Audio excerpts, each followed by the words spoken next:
Designed to disrupt and reimagine education. It's a bold statement. It really is a bold proposition, but it's timely. This is the Edupreneur Roundtable, where those stakeholders in education come together to really think about how we can make an impact while this opportunity, this window of opportunity is open during virtual and hybrid learning in K through 12 education. This month's roundtable is a part of the BGV takeover.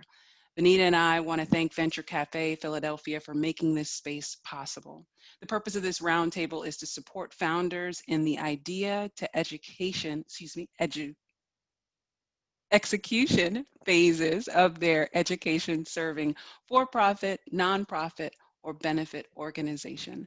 This month's Venture Cafe theme is boldness, and designed to disrupt and reimagine education is that bold undertaking. But it's possible if we work together to disrupt the status quo and we serve the next generation of leaders. Those leaders are our children. My name is Neferteri Strickland. I'm the founder of Teachers and a Benefit LLC, and I'm really happy to see familiar faces in the room today. I really am. It's been a long week, and I know so many of you all have overcome adversity that you didn't think was possible in a week. This time last year would have stopped you in your tracks. This pandemic has made it where we have become more resilient than ever before. In September, the roundtable took a look at, is this the country that our founders envisioned? And many of us thought no. In September, we looked at opportunities in the education space that pointed us to this month where we want to look at the organizational structure more in depth. Carlos Vasquez from Miami EdTech shared the opportunity present in K through 12 education to upskill educators to become computer science educators. Izzy Hughes and April Singleton from Equipped shared their early stage venture, which prompted this month's focus. So today, we'll learn about those options, and we'll also hear one of the Edupreneurs pitch. I'm happy to introduce to you my sister in entrepreneurship and BGV Miami change agent, and she's also the founder of the Education Concierge, Benita Gordon. Welcome. Hi, everyone. So I have my teacher voice on because I have been rolling all day in virtual school here in Miami, to the point where I use my phone because the Wi-Fi kicked me off of the desktop, the iPad, and the MacBook. And it was okay. My students were waiting like, are you okay? What's going on? I was like, can you just do something for 20 minutes until I get my life together? And that's what an edupreneur does. Like an edupreneur, we are constantly able to be flexible, to adjust, to adapt. And then, oh, I'm sorry, in the middle of that, another teacher called me because she couldn't get her kids in Flipgrid. So then I did some logistics work over here. So that is exactly why we have a roundtable. That's exactly why Neferteri and I were like, you know what? Let's give some space and some opportunity to discuss education, edupreneurs, and how can we come together to get things done and handle and to disrupt, design, and reimagine. So I am happy to introduce, because I can slow down. Yes, I know, Robin. I'm happy to introduce Ben. And I am real big a stickler about pronouncing my students' names correctly. I have been practicing Ben. I'm ready. Ben Pietrzyk. Yes. No? Okay, say it for me, Ben. Say it. It looks a lot more complicated than it sounds. Pietrzyk. Okay, so yeah, I put all the syllables in there, y'all. I'm an English teacher, leave me alone. Thank you, sir, and I appreciate that. He is the director of entrepreneur mentoring at Uncommon Individual Foundation. So I was already intrigued when I saw his bio and started Googling and, you know, being CIA and FBI like we do. Define a value-added agile program with a scalability strategy, which is something that in education we love to see, that resulted in a top-tier incubator program for startups and students in the greater Philadelphia region. So anytime we see where we have startups and students coming together to make sure that the next generation is ready, I'm excited to hear more information about what you have to share with us. So I'm going to turn it over to you. And if you could introduce yourself a little bit more and then tell us about your businesses. Sure, sounds good. Thank you all for the opportunity. Really excited to speak and learn from you today. So I was raised in New England, went to LaSalle University because I Googled a community service when I was a high school student. So that brought me to Philadelphia.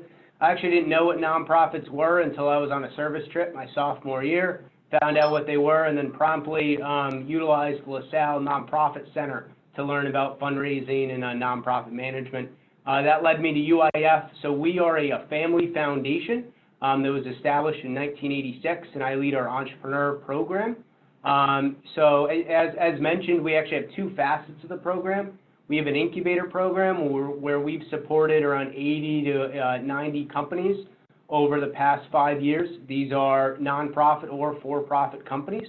The main way that we supported these companies originally was hiring undergraduate or graduate level students that then worked on projects for these companies. Because we are a family foundation, we never took money from any of the companies that we supported. We actually had a different type of model where we actually looked at mentoring time. So for the time that we gave to the companies, we asked for mentoring time back. And then we had those experienced, seasoned entrepreneurs going into middle schools, high schools, universities, and paying it forward. That actually led us to forming another facet of the program called the Crusoe Challenge. This was created because I saw, just in general in entrepreneurship, one of the big reasons people fail is they haven't really narrowed down the problem that they're looking to solve. And entrepreneurship is problem solving. So we kind of took that core of an idea and put together a program that was in person last year and now is totally virtual this year. And we're actually currently working with HopeWorks and Hilltop Prep. I'm going to be working with Mercy Career Technical School and the Hicks Foundation this fall. We work with the STEM scholars through Franklin Institute this summer. So those are the kind of two hats that I wear. And then through my work at UIF, I've worked with a lot of different companies who are always kind of like, should I be a for-profit? Should I be a nonprofit? I heard a benefit corporation. So I'm excited to share some of my expertise and stories with you guys today. Thank you for sharing. So I'm going to open the floor up for a couple of Q&As. Any questions? Anyone want to offer a connection? I saw a lot of people head shaking when he was calling off schools and other ways you were connecting with companies and places in Philadelphia. But I do want to ask a question. You said you were trying to figure out whether you would do nonprofit or for-profit. What was your thought process? Or was there like a list you had, or did you come together as a grouping for everyone involved? Yeah, so within my role at UIF, I didn't make the decision for us to be a nonprofit. I advised more other companies coming to us who were starting their own businesses on maybe the direction that they should take. And really my biggest piece of advice comes down to, A, what problem are you looking to solve, and as an organization, and what do you want your business model to be? How do you want money to flow in and out of the company? Because within a nonprofit, you can receive donations, and people can get a tax write-off for supporting your organization. As a nonprofit, you can still charge a fee for service. One of the nonprofits that we work with that you guys might be familiar with is a company called Fulfill that started through the University of Pennsylvania and teaches social entrepreneurship throughout the nation. And they have a couple different revenue streams where they can receive donations, they can go for grants, but then they also can sell their curriculum to schools, into partner schools. And then with a for-profit company, the main goal at the end of the day is value and maximizing stakeholder value. And then you're selling products, you're selling services. Can you change from for-profit to nonprofit? Can you make that change? Yeah, so you can start as a for-profit company and then make the transition to a nonprofit. A company I really believe in a lot is a company called Samasource. that was actually out in California. They actually started as a nonprofit and then shifted to a benefit corporation. So what a benefit corporation is where you make decisions where you're weighing equally the profit side, the environment, and then social impact of the company. So that's just kind of some overview of kind of the nonprofit, for-profit, benefit corp. Happy to answer any questions. And I will state, I am not a lawyer or a CPA. This is just kind of based on all of my experience. We appreciate you lending that to us, Ben. I know, Benita, you're back. Yes, I just, this is my life today. Resilience. So, thank you so much. So one more, any other questions from the floor? And then we're going to transition into our next part. No, because I do have another question. Okay, so I'm just going to ask my question. So one of the things I love that you said was that mentoring time and then paying it forward.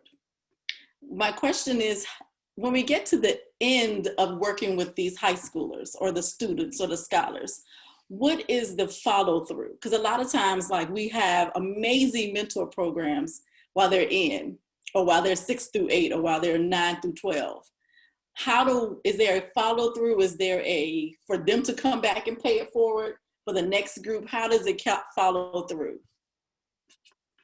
That's a great question, because I think near-peer mentoring is so important. So what we try to do is we try to have great relationships with anybody that goes through our programs. So we can reach out to them following, be like, hey, we have a new group of students here. Would you be willing to be part of their orientation or kind of speak on a specific topic? As a great example, we worked with students from William Tennant High School this summer, and a couple of them volunteered to be near-peer mentors when they were done. We're working with a group from HopeWorks, which is in Camden right now, and we were able to match some of those students that just went through the program to be the near-peer mentors. So it's not a 100% success rate where everybody we work with want to mentor again, but it does happen, and we definitely have to be intentional about creating that environment and that system to give them the opportunity to do that. Thank you. I appreciate that.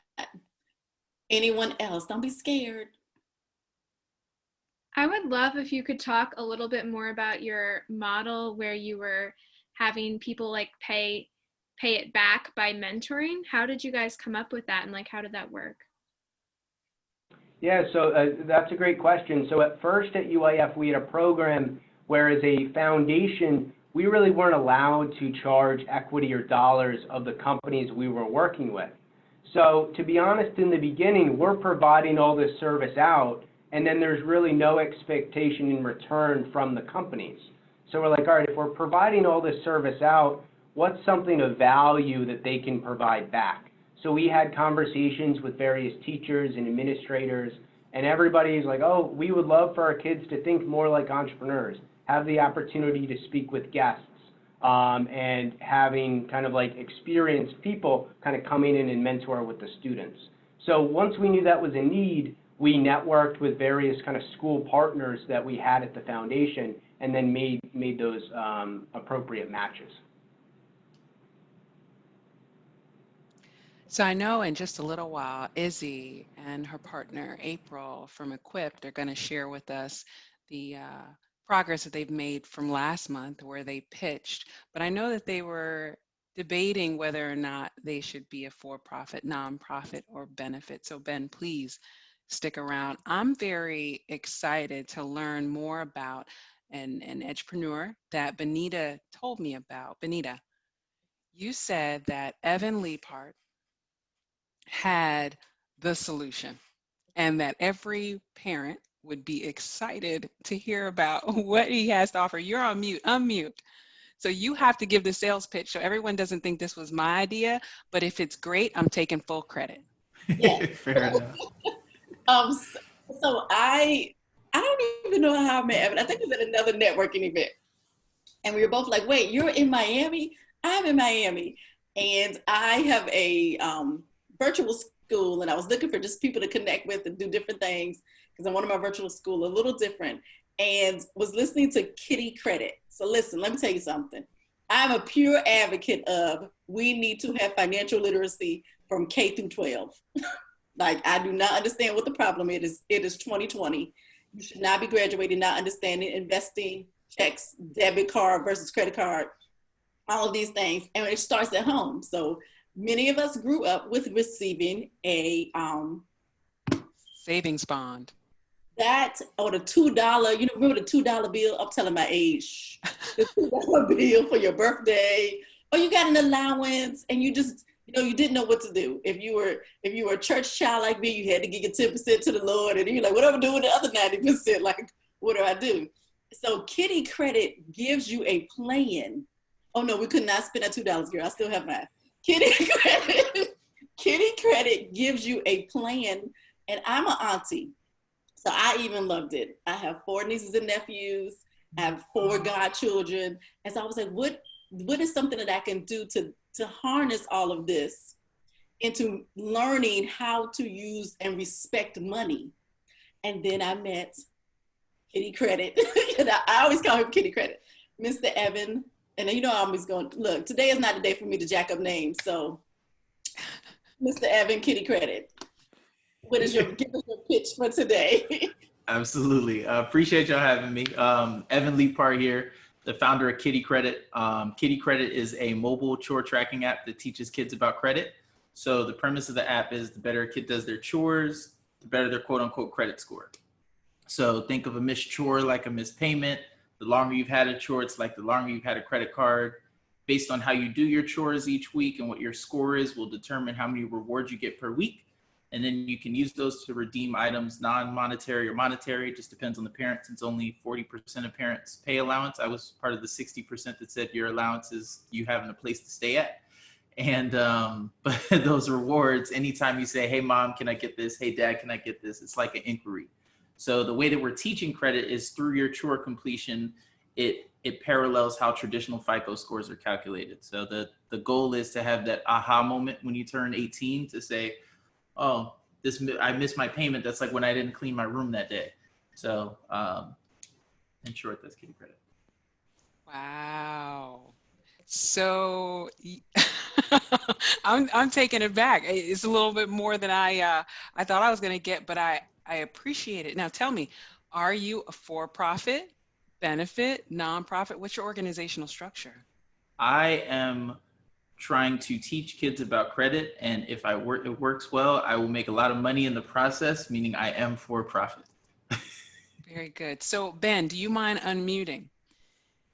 Obviously, this is a founder's decision, but as benefit LLCs or benefit organizations become more popular, is there room for this idea and this execution that's happening to happen in that benefit space, since there's so much social benefit along with the work being done?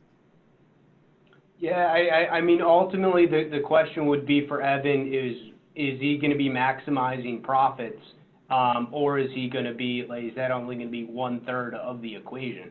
Because there's definitely a lot of social good in what the business intends to do and what the business is doing, but it will really kind of be up to him on how will he want to kind of strategize and move the business forward. I mean, there are a lot of just plain for-profit businesses that have a great social impact, but then they're just still purely just for-profit. So really it would kind of end up depending on what he wants to do and kind of how he would want to see it grow.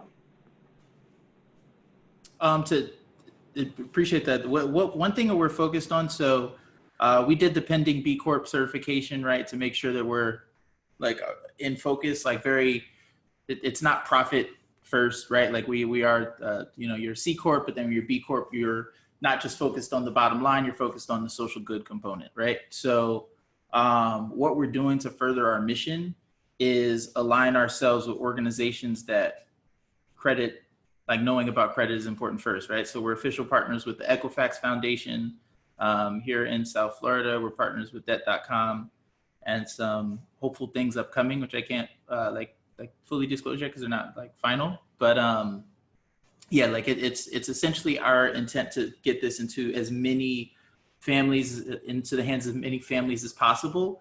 But taking that a step further, one thing that we're trying to do with these companies is say, look, this is an employee benefit for your employees, but if you're an organization that focuses on educating credit, like one of the credit bureaus, for example, let's make this something that's available, the premium version of the app, which we're developing out now, to families that fall below the poverty line.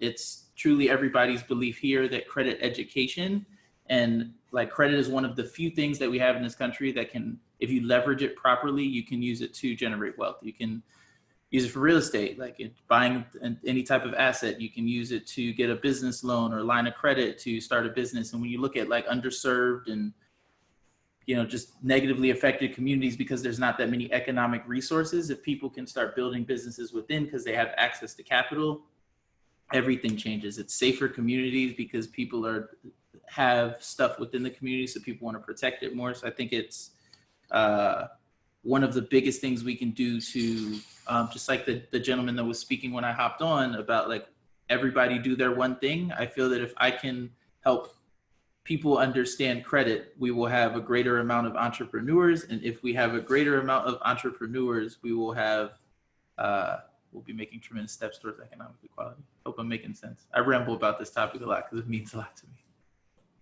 No, you're making perfect sense. I know, and I put in the chat, I was well into college and university before I fully understood like FICA and credit. And I knew you needed to pay your bills on time, but the connection wasn't there to understand moving forward as a young adult. You know, this will affect how you're able to get a job. Yep. This will affect how much you pay for your car up front or down the line, you know, mortgaging a home, renting a home. And so Yep. I think all of this, if once we start when we're younger, when the students are younger, then it goes up. And I remember saying to my students, you know, I worked Saturday school maybe about 6 years ago when I was working Saturday school and tutoring. They were like, why are you always here? And I was like, oh, I'm saving up for a Mac computer. And I know like, this is how much it costs. And they were like, oh, just swipe your card. And I was like, I don't understand what you're saying. And they just swipe your card. And then, you know, you can get it. And I was like, okay, so if it's a debit card and there's no money in there, I'm going to look crazy because it's going to be rejected. And if it's a credit card, I'm going to spend. And so we literally ended up having a lesson in ELA about if I spend $1,500 cash compared to $1,500 on the credit card, how much did I end up spending altogether? And so that's why Neferteri was like, really, Benita? I was like, look, kitty credit is where it is. Like, I need. Well, I have a question. About the extension. Obviously, we don't want to make it more complex than it needs to be. But one of the things in the classroom that younger kids get really excited about is helping the teacher clean the chalkboard or help clean up with some type of task. Do you have an extension outside of the home that covers this domain, that it adds that educational element in the classroom to reinforce what's happening in the home? Yeah, so we're running a pilot here with the organization called Playing the Game of Life. But essentially chores, right? Chores can be classroom tasks, right? So what we look at is chores is the easiest thing to say, but we're a task management tool. So chore could be something that you're doing at home. It could be something that you're doing in the classroom. And instead of the parent, it's the teacher is the admin, right? So it works the same way. So we built out some like additional permissions, and not to go so super far down in thought process, but our thinking is essentially if we can kind of nail it in the home, run a few successful pilots in schools, and then how a kid is performing at home, how they're doing in school, and then kind of creating a number from that. In theory, is that not a more comprehensive and fair view of an incoming student than like a test score when you have fantastic kids that are, you know, amazing test takers? So I see, Benita, that's essentially that's where our thought process is, you know, like down the line. But right now it's like just making sure parents love it and then running pilots with a couple of schools. That's amazing. And a Edupreneur put their URL in the chat for you, herophillyunlimited.org. If anyone else would like to connect or network with Evan, please drop your link or your email address in the chat. Evan, if you want to drop your information in the chat for anyone as well. I want to bring Izzy into the conversation. Do you mind just recapping Equipped, what you all are doing, and any questions that you have for either Evan about his organization or Ben about the organizational structure? Yeah, thank you so much, Neferteri. And Ben, I absolutely love your idea. I'm all about the concept that, you know, students and children are just as capable of everything that we're doing, and sometimes even more. And so, you know, sugarcoating things and waiting till they're adults to teach them about financial literacy, you know, doesn't make sense. And so that's kind of a little bit how we think about what we're doing with Equip. We're interested in supporting students in their social justice work. So a lot of students are aware of problems within their communities. They're aware of problems within their schools. They're aware of racial inequities within their communities. And so we just really want to support the students in kind of like making the changes that they want to see. And so right now we're just, we're working on a design sprint. So we're working to prototype a design sprint with a group of students to kind of take them through that process of like understanding the different racial inequities within their school community, and then kind of learning more about what that means, and then kind of reimagining what their community could look like or what changes need to happen. Because we're big believers that if you give students voice and power and like the ability to understand, they're going to be able to come up with the solutions themselves. And so that's kind of where we are right now, I would say. And in terms of our organizational structure, so we're a startup, so we don't have, we're not incorporated yet. One of the questions that we're just starting to think about and ask ourselves is, you know, where is the funding going to come from? Where is the money? What kind of organization do we want to run? And just thinking about those questions, and like, what are schools willing to pay? You know, are there going to be a lot of people wanting to donate money, and kind of those questions? And I'm hoping that that will kind of help us kind of open our perspective into what our organizational structure will be like.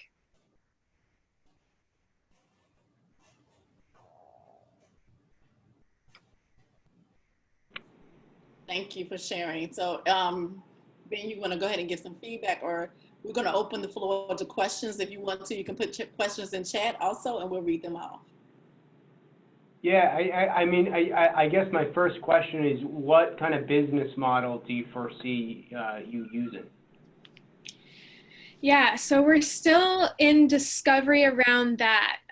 We're looking at potentially working with school administrators and kind of selling supplemental programming and other resources to them, to kind of help them take some of the pressure off of them, because they are kind of stressed and overwhelmed with all of the issues happening in their communities, and they kind of get blamed for if anything goes wrong, and they just don't have a lot of time. And so trying to understand kind of what their budgets are like is going to be kind of our next phase.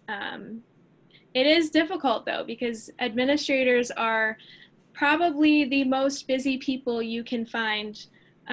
So trying to corner them to ask them questions can sometimes be a challenge.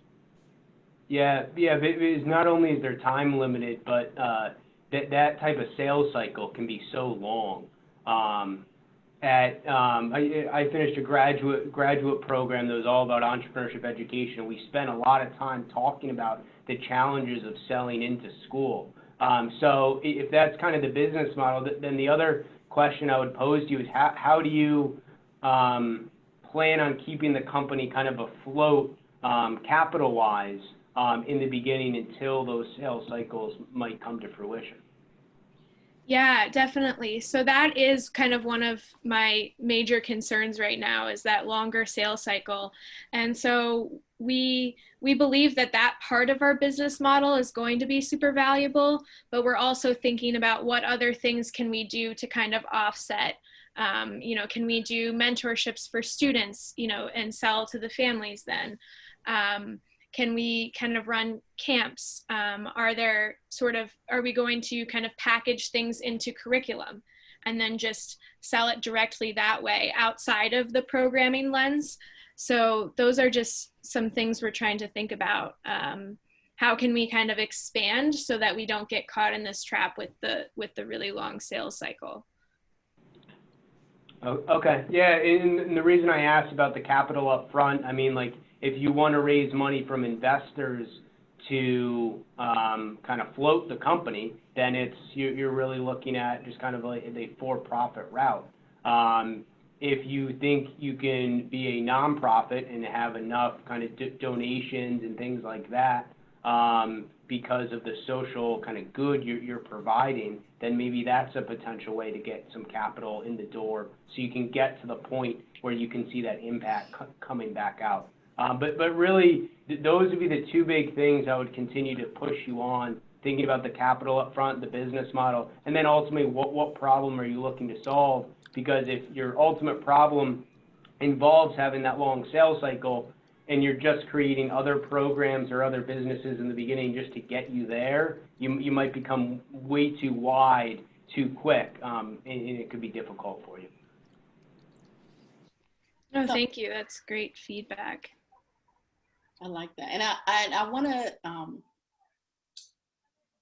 something that Ben said is one of the things that I know Neferteri and I are becoming familiar with because we're both with Black Girl Ventures. And I'm going to pull Evan in because he didn't tell you his other job. So pull you in. So can you tell us the other affiliation you have, please? Yeah, sure. So I am the co-founder of Black Men Talk Tech, which is a conference that's in our second year now. So we did it in partnership with Black Women Talk Tech, which is on their fifth year now. Amazing team over there. And we were supposed to have it in Miami in person, but little common cold came upon us this year and prevented that. So, so because of that, we are not going to be, we're doing it virtual. But it's going to be the 23rd, 24th, and 25th. Highly suggest everybody checking it out. We've actually gotten, because of recent sponsorship, it was going to be $10 per ticket, but it's now free for everyone. So if you want to check it out, I will put it in the chat, but it is blackmentalktech.com. And if anybody has any questions about that, you can, for Kitty Credits, Evan at Kitty Credit. For Black Men Talk Tech, Evan at blackmentalktech.com.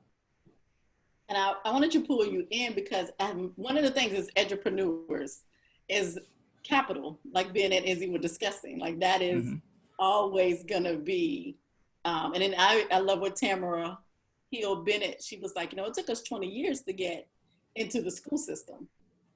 And Ben and Izzy was talking about the cycling and how, you know, how things work. And one of the things just being in education, I have realized that because of the transitioning of offices or people in the office, business dealings and business connections are held up a lot of the time. And so one of the ways I've been telling people is, even with my business, Gordon Concierge, Education Concierge, start with your teacher leaders. So start connecting. So I know Izzy and I know Ben, and I know Evan. I know a lot of you in here, you started with webinars. You started with constantly being on your Instagram, pulling followers in. I know Neferteri has a podcast. I have a podcast. And so we're constantly connecting with what I call people in the trenches, because I'm a teacher leader. So those of us who are in the trenches, when we find something that we like, we go up and we go, hey, I need this. Nope, I don't care. I need this. We need this. The kids need this. Cut through all the tape. I need this and we need this. And so that's also another angle. Because I know sometimes you're like, let me go to the administrator immediately. But when you start having the teachers and the educators on board, we'll drive it from the inside out. And then you're coming from the outside in. And then we meet in the middle to make sure it's a program that we need and a program that our students need, and it's going to benefit the entire community. Any questions on the floor? The chat is blowing up. I love y'all in the chat. But come on and ask some questions, make some comments, any connections, any other edupreneurs in the house that you have a question about your business or your company. So I have a question, and this may be a general question. It could also be directed specifically for Ben, and it's about supporting curriculum. In your experience, how important is it to tie to curriculum versus the social and maybe the emotional needs of students? Like if you had to direct a founder, would you direct them, say, go with curriculum because the money is there, or social and emotional learning? So that's an interesting question, because actually as we're doing the Crusoe Challenge, to begin, we wrote the curriculum out, right? Like we're like, this is what we're going to teach Module 1, this is what we're going to teach Module 2.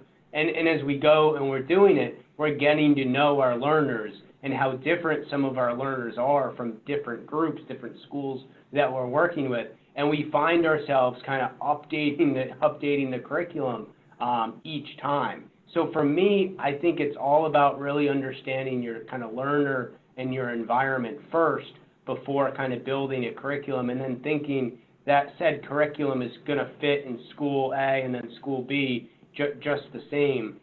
Because as we know, especially in Philadelphia with the various quality of some public schools versus other public schools and private and charter schools, where the learners are, the curriculum has to be adjusted for that.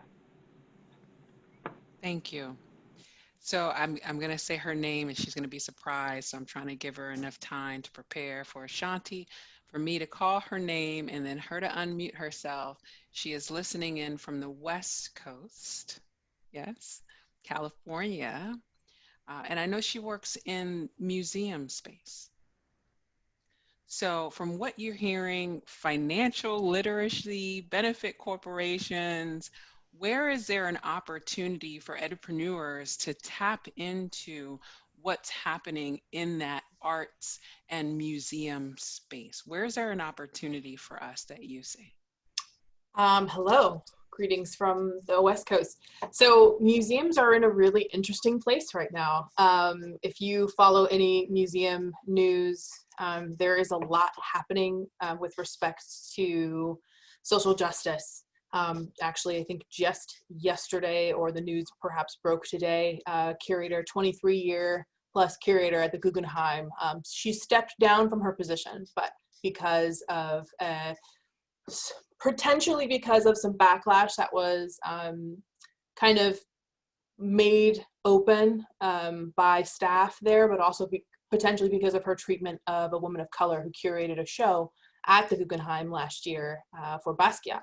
So their museums are in a really precarious place right now, where we are having to reimagine who we are and really our purpose, because the purpose for many cultural institutions of interpreting, collecting, and preserving is no longer relevant in a world where the needs of our communities need to come first.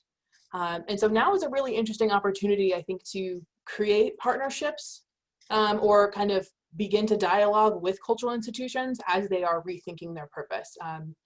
I know for us, I work for a science center here in San Diego, and some of the dialogue that we're having is less about creating more programs to engage people in science, but really talking about what would it look like to reimagine how people connect with science, and really returning ownership of science to people, because we have always owned science. We've been doing science since the day we were born, but we forget about it.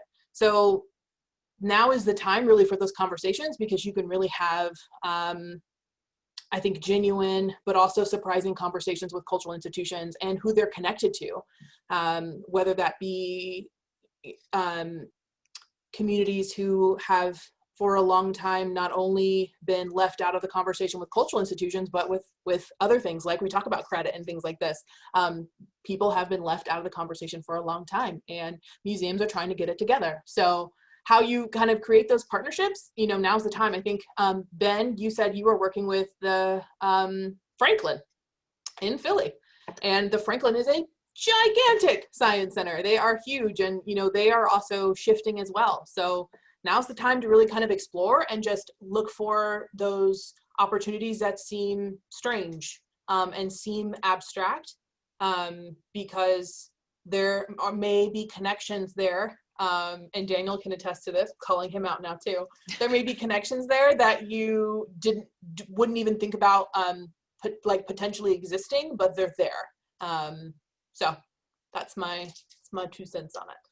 And then for anyone who's interested in or curious by B corporations, I know we had actually brought this up last time, Izzy, as you were all kind of thinking through it. I dropped the link in there for the B Corp website. And Evan can probably attest to this. There's a lot more to being a B Corp than just like, we signed up to be a B Corp, kind of like being a 501c3, where we did all of our paperwork, we filled out all these things, they said yes, we are a 501c3. To be a B Corp, it's a little bit more tricky. And they have a list of a ton of organizations like Ben & Jerry's, who is a B Corp, because they're asking for more than just social good. They're looking at social and climate change, and they're looking at a lot of different factors. And you can actually go to an active page they have right now of all of the organizations who are pending B Corps. And that page is massive. The number of organizations who are just kind of waiting to get their certification. And then the B Corp organization itself is a 501c3. They are not even a B Corp. And so there's some really interesting things to kind of look at and think about when you're looking at the grand scheme of what it means to be a social organization and what it means to really be for community good. So. And Ashanti, Izzy dropped it in the chat. NPR article on dismantling racism in science start in the classroom. And you mentioned Ben, and I know Raechel with the library company founded by Benjamin Franklin is here. And being in the greater Philadelphia area, we have so much history and wealth, just a wealth of resources at our disposal. What we really want to do is identify how these resources can be leveraged, packaged, and made available in education for both educators as well as students, really all stakeholders in education. Daniel, Ashanti called you out. Don't know if you want to add to the conversation. You're on mute currently. Thanks, Ashanti. I was totally ready to speak today. No, I mean, you know, I'm just thinking about what Ashanti was talking about and where museums are right now. And I'm wondering if you're considering trying to partner with cultural institutions right now, I don't think the timing is right. I think cultural institutions have to look inward right now and really understand that community engagement doesn't start by going outside of your institution. It starts by looking at the communities that are housed within your physical walls. And understand that there are some metaphorical walls that also need to be chipped away at from the inside. And I think science centers in particular, ivory tower vibe to them.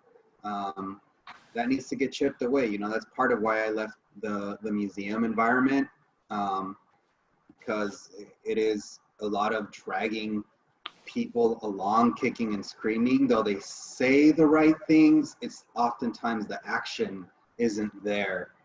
So, you know, I don't know if the timing is right for museums because they're also being hit really, really hard by furloughs. And so museum leadership is really just trying to keep their doors open right now and keep people employed. And though it's not every single museum, it's not every single science center, it's a big part, right? Because they are when you go out and start doing some community engagement, people aren't going to say like, oh, the museum in my neighborhood is awesome. They're going to think about museums as a whole, and then all the things that come to mind, all that baggage that comes to mind, are those metaphorical walls that are built up with or without museum professionals' permission. Yeah, I'd love to respond to that because I think your comments are awesome. My name's Raechel. I'm a chief development officer at the library company of Philadelphia. So I've known Neferteri for a while now. And I just think, speaking not on behalf of all cultural institutions, I think you speak a lot of truth. I think there are definitely museums and other cultural institutions that are not necessarily ready or are in a precarious situation due to the pandemic and what we're going through. The library company is not necessarily a museum. We're a 501c3. We're an independent research library. So we don't generate most of our income from admission. We're free and open. You can come and use our collections. We're an early American library, as Neferteri said, founded by Ben Franklin. So we have some of that baggage that you're talking about. And certainly, but we've been looking inward I've been here at the library company for 5 years, and we've been looking inward to engage the community, to diversify, to look at how we can have all audiences represented, you know, and looking at diversity across spectrums, ethnicity, gender, you know, et cetera. And so I think that it depends on the institution and if you have a contact there. And I know as a change agent, because I came here 5 years ago and I'm not from the cultural world, I come from the social service world, kind of social work to my core. And so looking at making change and, you know, getting us a better tomorrow from the work we do today is kind of my calling, at least what I try to do. And so it's not always easy. And so we certainly, all of our institutions, I think, regardless, cultural or otherwise, are kind of in our current paradigm, and change takes time. But I think that if you have a contact in a community, I wouldn't discount the cultural institutions altogether, because I think some of us are ready for change, and we're ready for partnerships, and we're looking for communities and partners to work with. We have resources for schools, and we're looking to create opportunities for kids, but we need the partners to work with. And sometimes that's harder to find than not. And so I think that just as a kind of a point of information, I think if you have a cultural institution in your community, it doesn't hurt to explore it. If you're, you know, if they're open to it and you know them. I think that's key, is getting to the right person and having that person get you to where you need to be, depending on, you know, what the institution is. For us, you know, we are not only, I would say we're an early American library, so you can find almost anything you need. We have a very strong popular medicine collection that talks about early science and early medical science in America. And that spans the breadth over women's history, African-American history, visual culture. And so there's a lot from a science, history and science basis that you can find here at the library, which is very interesting.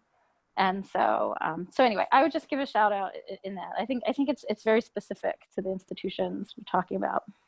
So what I find interesting is when we look at an edpreneur like Izzy that wants to focus on that high school age student, or one that is transitioning, and we want to empower them to be advocates for themselves. We want to touch on social justice. That has a tone that is historical in nature. And these cultural arts institutions, these Library Company of Philadelphia, for instance, has rich resources that helps communicate the factual, historical happenings that those students should know about and that can empower them. But there seems to be a disconnect. What's in your repository isn't necessarily what's available to them in the classroom.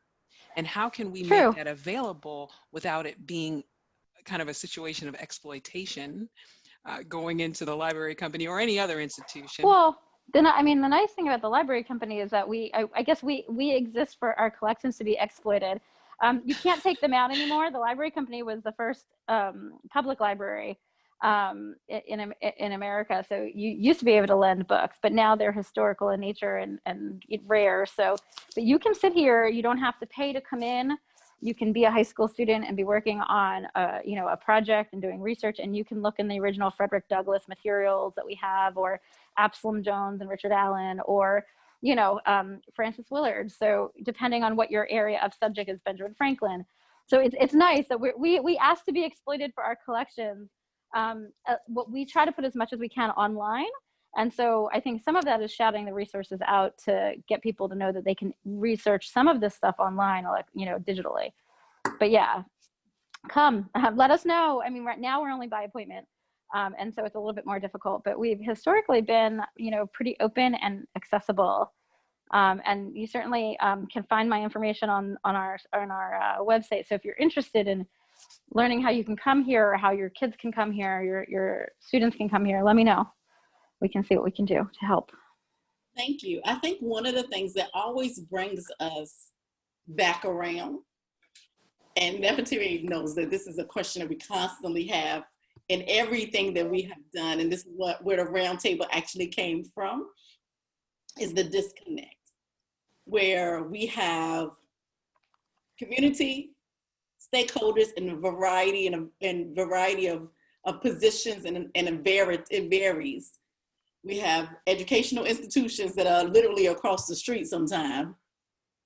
And then we never meet in the middle of the road. Like I don't know what is at Miss Davis Museum. I don't know what Daniel's community or his outreach has. I don't know Evan and his company. I didn't know Ben did that. I didn't know Izzy has this. And so one of the reasons we wanted to form the roundtable is to come in, present our different friends and entrepreneurs and say, how can I help you? What is the issue here? How can we connect? Where can we go from there? And then bring it all together. And one thing I have learned in education is that the conversation never ends. It's just time for us to go to the next meeting. It's like, it's just, oh, wait, we have 3:30? Okay. And so, unfortunately, this conversation, we're not gonna end it, but it's time for us to go to the next meeting. And I just wanted to leave the door open for Evan or Daniel or Ben or anyone. I see Theo has unmuted himself to come in and give us some closing remarks in 2 minutes, and we're gonna wrap up. And I just, y'all don't even know, it's so great to talk to adults. Thank you. It's been wonderful. Mr. Nix, I see you unmuted yourself. Would you like to share before we wrap up? Yeah, no, I just wanted to articulate exactly what you were saying. I think, you know, when you have your own business, you're in your bunker and you're just working your bunker, and you come up for air to eat, to go to the bathroom, and then you go back to the bunker. And so I look forward to this, and I'm grateful that Neferteri included me in the family, because you're glad to talk to adults. I'm glad to talk to anybody, other CEOs of entrepreneurs too, that I'm not out here by myself. And you know, it actually encourages me to continue along my journey, because it can be a lonely walk at times, right? You have a big vision. You got to find people who have vision with you. And a lot of times, you know, you're kissing frogs until you can find that. So this is good. I got my injection for the week, and it allows me to go forward again. Thank you. I appreciate that.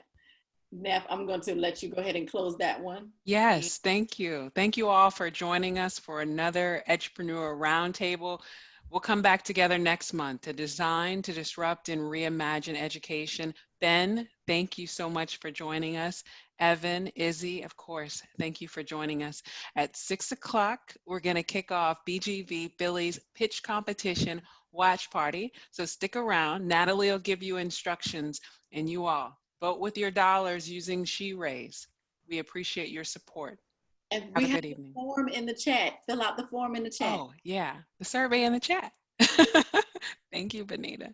Thank you all for joining us. Thank you for having us.